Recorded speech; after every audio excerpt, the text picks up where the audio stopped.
Semar suarane alus.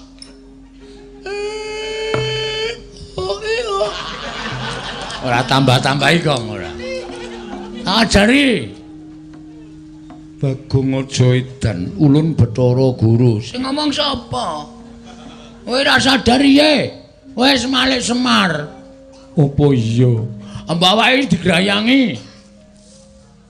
Kowe gedhe banget to, Kopek. Ora ta ya? Aduh. Nolo garing. Kepiye iki? Mundi dawuh mangyanipun Iwang Pilun padha menang. Sampeyan kudu nderek kersanipun Iwang Pilun padha menang. Kapure semados nyemar. Ulun ora iso tiru kaya suarane bapak kita. Bapak kula niku Bapak Semar dudu Wita. Bapak kita iki bapakmu. Lah iya. Mula ben diajari Bagong. Bagong aku ajarana. Ana apa ajari apa? Maca nulis. Ora. Diajari aku ajarana supaya kaya bapakmu. Domongi nek bapakmu nek ngendika. Ayo kowe diapetake.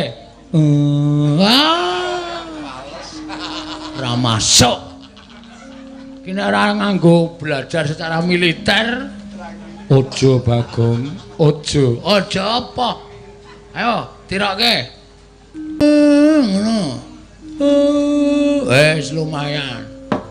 Blegegek-ugek. Blegegek-ugek. Rada kasar suarane rada kasar. Ndadar kowe ngelek wedi. Aja kok ngundur ngono. Ngelek wedi ora. Ngene, blegegek ugek-ugek. Blegegek ugek-ugek. Sak dulito. Lit. Mel-mel kok lit. Ben iki diwalek men rada beda to. Ya. Lit. Ndoro. Kedawan. Ndoro.